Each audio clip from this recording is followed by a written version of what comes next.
अगर आप lower variant की गाड़ी खरीद के उसको अलॉय रिम में अपग्रेड करना चाहते हैं तो कोशिश करें कि मैन्युफैक्चरर का जो अपर वेरिएंट है जिसमें कि अलॉय रिम के साथ जो अपसाइज टायर आया है उससे ज़्यादा ऊपर ना जाए, ये मेरा सुझाव है। जी। अगर आप जाना चाहते हैं तो बस पार्शियली उससे थोड़ा सा ऊपर चले जाएं, बट बहुत ज़्यादा ऊपर नहीं जाएं। और उसका मापदंड क्या है, सिर्फ ये देखना है कि लगाने के बाद ये जो बॉडी है, ये बॉडी और ये टायर का आउटर मोस्ट पोर्शन के बीच में गैप रहे, ताकि अगर ये टायर या बॉडी पूरी दबे नीचे तो ये टायर आपके बॉडी से रगड़ाए नहीं। हेड्सअप ऑटो में आपका बहुत बहुत स्वागत है। मैं हूं शक्ति प्रकाश। बहुत सारे ऐसे लोग हैं जो टायर को अपसाइज कर अपनी गाड़ी में लगाते हैं, एलॉय रिम के साथ भी लगाते हैं। इसी विषय पर आज बात होगी हमारे ऑटो एक्सपर्ट अशोक प्रियदर्शी जी के साथ।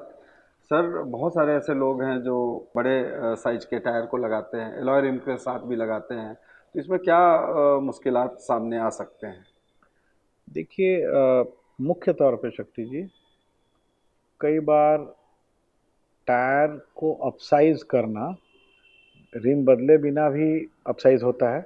रिम जो आपका स्टॉक रिम है, चाहे वो अलॉय रिम हो या नॉन अलॉय रिम हो, उसमें भी टायर को अपग्रेड करने का थोड़ा सा, अपग्रेड मतलब up size, next size up में अपग्रेड करने का प्रोविज़न तो नहीं बोलूँगा, बट संभावना होती है। और कुछ कुछ लोग तो एकदम ही बहुत चौड़ा टायर, बहुत चौड़ा रिम वगैरह लगा देते हैं। उसको इस श्रेणी से हम लोग अलग इसलिए रखते हैं क्योंकि शायद वो ज़्यादा एस्थेटिक्स के लिए लोग लगाते हैं, देखने में बड़ा सुंदर लगे उसके लिए लगाते हैं। उससे काफ़ी सारी समस्याएं भी उत्पन्न होती हैं, क्योंकि बहुत ज़्यादा टायर आप चौड़ा लगा देते हैं तो गाड़ी का जो स्टीयरिंग ज्योमेट्री है, जो अलाइनमेंट सिस्टम है, वो उस हिसाब से डिज़ाइन नहीं रहता है। बहुत ज़्यादा उसको आप गाड़ी के बाहर निकाल देते हैं तो उसमें फिर एक परेशानी आती है कि जो आपका स्पिंडल है, जहाँ पे आपको रिम टाइट हो रहा है, उससे थोड़ा और बाहर निकल जाता है तो उससे ब्रेकेज की संभावना गड्ढे उड्ढे में बढ़ जाती है। बट हम लोग आज की वीडियो में ये सब कवर नहीं कर रहे हैं। हमारे आज के वीडियो में जो बेसिक बात है वो ये है कि मेरा सुझाव कहता है कि अगर आप अपने टायर को अप साइज में, सेम रिम में सिर्फ एक साइज़ अप करते हैं तो उसमें किस चीज़ का ध्यान देना है, या अगर आप अलॉय रिम के साथ फ्रॉम स्टील रिम से अलॉय रिम में कन्वर्ट कर रहे हैं और उसके मुताबिक आप टायर लगा रहे हैं तो उसमें भी क्या चीज़ का मुख्य तौर पे ध्यान देना है। और बहुत ज़्यादा अप साइज नहीं करें, क्योंकि जो गाड़ी का सस्पेंशन सेटअप डिज़ाइन वगैरह है ना, जो उसकी ज्योमेट्री है, जो मेजरमेंट्स हैं, वो बहुत ज़्यादा वेरिएशन को अलाउ नहीं करते हैं। तो अपसाइज से फ़ायदा क्या होता है? ऐसा क्यों करते हैं लोग? मतलब ड्राइविंग स्मूथ होता है या कुछ और फैक्टर्स होता है? देखिए, मेरा अपना अनुभव कहता है कि लोग को लगता है कि जितना चौड़ा टायर उतना ज़्यादा रोड पे बेटर ग्रिप, लुक्स काफ़ी तरह से इन्हांस होता है, इसमें कहीं से दो मत नहीं है। कुछ लोगों का स्पेसिफिक ड्राइविंग कंडीशन होता है, ऑफ रोडिंग, कुछ ऐसे लूज ट्रैक्शन वाले जगह पे जाते हैं तो वहाँ पे हो सकता है कि उनकी जो टायर की जो ग्रिप है उसकी कोई स्पेसिफिक रिक्वायरमेंट हो, उसके चलते भी अपसाइज होता है जी। तो ये तो मोस्टली पाया गया एसयूवीज़ वगैरह में पैसेंजर कार्स में या एंट्री लेवल एसयूवीज़ में भी टायर को आप अपसाइज लगाते हैं, रिम को अपसाइज करते हैं, तो एक आध चीज़ का सिर्फ ध्यान दे देंगे तो आपको बहुत ज़्यादा परेशानी का सबब नहीं होगा। इसको मैं डेमो के माध्यम से आपको दिखाना चाहूँगा।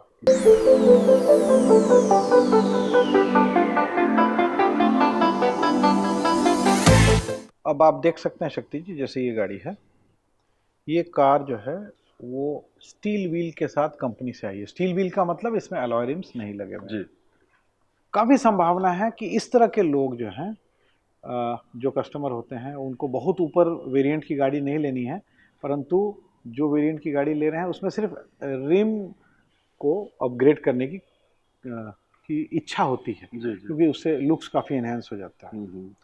तो अभी आप देखें कि टायर जो हमारा है और ये हमारी बॉडी का जो आउटर पार्ट है, जी। ये हमारे बॉडी का आउटर पार्ट है, ये सर्टेनली जाके कैसे थोड़ा मुड़ भी रहा है अंदर, ठीक है। और हमारा टायर है, टायर जो है वो भी थोड़ा सा ऐसे कर्व्ड है बाहर की तरफ। जी अब हम काफ़ी ज़्यादा इसको अप साइज को खूब ज़्यादा अप साइज कर देंगे, जी खूब चौड़ा लगा देंगे, रिम को बदल करके चौड़ा रिम लगा देंगे, चौड़ा टायर लगा देंगे, जी। तो गाड़ी जब नॉर्मल कंडीशन में खड़ी है तो देखने में तो बहुत सुंदर लगेगा। परंतु जब पीछे आपके बूट में, डिक्की में सामान लोड हो, या पीछे जब लोग ज़्यादा बैठ जाएंगे तो ये गाड़ी तो दबेगी जी और उस समय आपने अप साइज लगाया तो ये टायर थोड़ा बाहर की तरफ आएगा, जी। और जब गड्ढे में जाएगी गाड़ी तो ये जो टायर का आउटर पार्ट है ये आपके इस बॉडी में जाकर के टच करेगा। ओके। और उससे आपका टायर कट जाएगा। तो क्या करने की जरूरत है अगर तो मेरा ये मानना है कि अगर आप लोअर वेरिएंट की गाड़ी खरीद के उसको अलॉय रिम में अपग्रेड करना चाहते हैं तो कोशिश करें कि मैन्युफैक्चरर का जो अपर वेरिएंट है जिसमें कि अलॉय रिम के साथ जो अपसाइज टायर आया है उससे ज़्यादा ऊपर ना जाए, ये मेरा सुझाव है। जी जी। अगर आप जाना चाहते हैं तो बस पार्शियली उससे थोड़ा सा ऊपर चले जाएं, बट बहुत ज़्यादा ऊपर नहीं जाएं। और उसका मापदंड क्या है, सिर्फ ये देखना है कि लगाने के बाद ये जो बॉडी है, ये बॉडी और ये टायर का आउटर मोस्ट पोर्शन के बीच में गैप रहे, ताकि अगर ये टायर या बॉडी पूरी दबे नीचे तो ये टायर आपके बॉडी से रगड़ाए नहीं। ओके, इससे टायर प्रोटेक्ट हो जाएगा और आपका आपकी जो इच्छा है या शौक है वो भी पूरा हो जाएगा। और ये तो हमने पीछे वाली टायर को आपको दिखाया जी। हम अगर आगे वाले टायर में देखेंगे शक्ति जी तो हमारा ये टायर का आउटर पोर्शन है।